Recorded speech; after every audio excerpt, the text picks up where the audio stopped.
राई व रुक्मिणी ये दो शक्तियाँ क्रमानुसार चंद्रनाड़ी व सूर्य नाड़ी से संबंधित है। राई की उपासना से चंद्र नाड़ी जागृत होती है। चंद्र नाड़ी उत्पत्ति से संबंधित है, तो रुक्मिणी की उपासना से सूर्य नाड़ी जागृत होती है। इससे लय विषयक कार्य को मारक बल प्राप्त होता है। अब हम समझ लेते हैं प्रतिमा के छाती पर विराजमान श्रीवत्स लांछनात्मक चिन्ह। यह चिन्ह अनाहत चक्र से संबंधित है। यह ब्रह्मांड में भाव ऊर्जात्मक तरंगों का प्रक्षेपण करता है। इन तरंगों के कारण इस प्रतिमा के सान्निध्य में आने वाले प्रत्येक भक्त की भाव जागृति होती ही है। अब देखते हैं श्री विट्ठल की प्रतिमा में कमर पर धरे हाथ। श्री विट्ठल ने कमर पर हाथ धरे हैं। इन हाथों की आड़ी रेखा में श्री विष्णु की प्रगट शक्ति का एकत्रीकरण हुआ है। यह शक्ति स्थिति से संबंधित है। अब देखते हैं श्री विट्ठल की प्रतिमा में हाथ में धरा शंख। उनके बाएं हाथ में शंख है। यह अप्रकट अनाहत नाद का प्रतीक है। ब्रह्मांड में विद्यमान क्रिया शक्ति सृष्टि के कार्य में सहायक होती है। इस क्रिया शक्ति को सतत गति प्रदान करने के लिए इस नाद का उपयोग किया जाता है। अब देखते हैं श्री विट्ठल की प्रतिमा में हाथ में धरा कमल। विठोबा के दाएं हाथ में कमल की कली है। कमल आनंददायी उत्पत्ति का दर्शक है।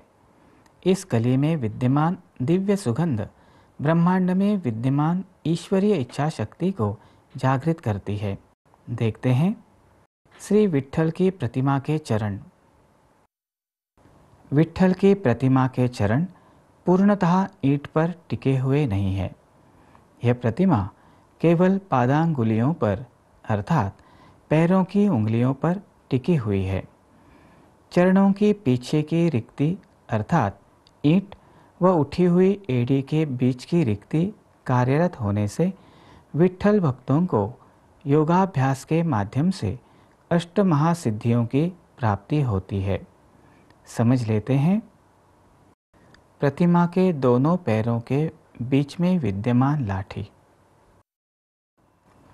विट्ठल के दोनों पैरों के मध्य में लाठी श्री कृष्ण स्वरूप पूर्णत्व रूपी कार्य का प्रतीक है। यह लाठी शक्ति के माध्यम से अखिल ब्रह्मांड का समतोल रखती है। इसीलिए यह लाठी सप्तलोक व सप्त पाताल का मेरुदंड मानी जाती है। इस लाठी का संबंध सप्त पातालों से है। वह मारक तत्व की सहायता से पाताल में विद्यमान कष्टदायक स्पंदनों को नियंत्रित करती है। प्रतिमा के अंतरंग में आर पार रिक्ति है।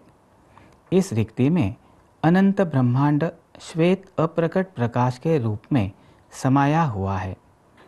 प्रत्यक्ष में विठोबा की प्रतिमा काले रंग की है, परंतु दिव्य दृष्टि से देखने पर यह प्रतिमा संपूर्णतः निर्गुण अर्थात श्वेत रंग की दिखाई देती है। यह प्रतिमा सूक्ष्म स्तर पर व्यापक रूप में विशाल कार्य करती है। श्री विट्ठल की प्रतिमा की विशेषताएं व मूर्ति विज्ञान आध्यात्मिक दृष्टि से अलौकिक है। यही कारण है कि बहुतांश सभी भक्ति मार्गी संतों ने इसकी महिमा का वर्णन किया है। श्री विट्ठल की प्रतिमा का मूर्ति विज्ञान व अध्यात्म शास्त्रीय दृष्टिकोण समझने से उनके प्रति श्रद्धा में अवश्य वृद्धि हुई होगी। आषाढ़ी एकादशी व्रत का पालन जो भी करते हैं अथवा करने की इच्छा रखते हैं, वे श्रद्धा भाव से यह व्रत कर पाएं तथा हम सब करुणा कर श्री विट्ठल के कृपा पात्र बन पाएं, इस प्रार्थना के साथ विषय को यही विराम देते हैं।